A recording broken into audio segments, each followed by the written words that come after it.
명지대학교에서 교수가 학생에게 막말과 갑질을 했다는 의혹이 제기돼 파문이 일고 있습니다. 학생들은 해당 교수가 자신들을 패배자라고 비하하거나 심지어 개, 돼지라는 폭언도 일삼았다고 주장하고 있습니다.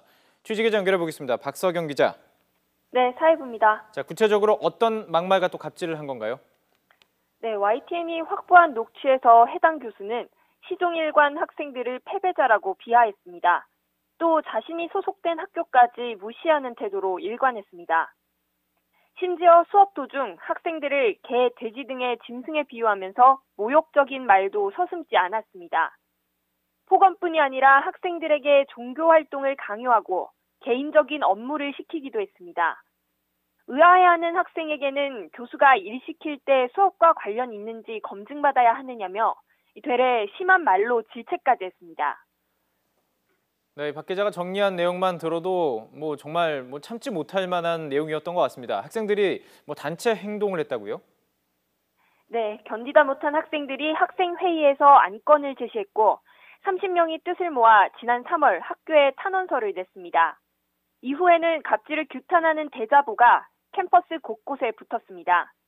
교수 때문에 휴학을 결심하거나 심리치료를 받는 학생도 있는 것으로 전해졌습니다. 피해 학생의 말 직접 들어보겠습니다. 배우러 온 건데 그 교수라는 그분한테 우리가 이런 말까지 들으면서 학교를 다녀야 되냐. 좀 무섭기도 하고 왜냐면 교수님이니까. 네, 곧바로 조사위가 꾸려지긴 했지만 진상조사는 2달 넘게 지지부진했습니다.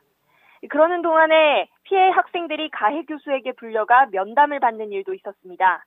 또 교수 지인이 밤늦게 학생 집으로 찾아가는 일까지 벌어졌습니다.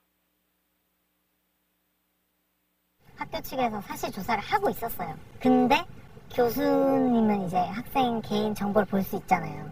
그거를 자기 지인한테 문 두드리고 초인종 누르고 해서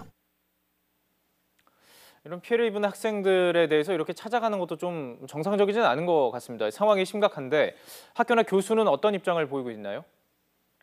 네, 이와 관련해 취재진이 해당 교수의 해명을 듣기 위해 수차례 요청했지만 만날 수가 없었습니다. 해당 교수는 학생들의 요구로 지난 4월부터 수업에서 배제됐습니다. 학교 관계자는 조사가 끝나지 않은 상황이라 교수에게 연락할 수가 없다는 말만 되풀이했습니다. 제가 연결을 못할 것 같아요. 연결이 아니라 그럼 메시지라도 남겨달라는 말씀입니다. 그러니까 그분한테 얘기하는 자체가 좀 힘들 것 같아요.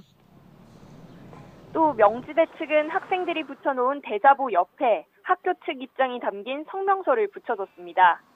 사안의 중요성을 고려하면 신속한 조사보다는 철저하고 공정한 사실 조사가 더 중요하다는 겁니다. 그러면서 사실 확인을 철저히 하다 보면 많은 시간이 소요된다면서 공정하게 조사를 진행하고 있다고 다시 한번 설명했습니다. 지금까지 사회부에서 YTN 박서경입니다.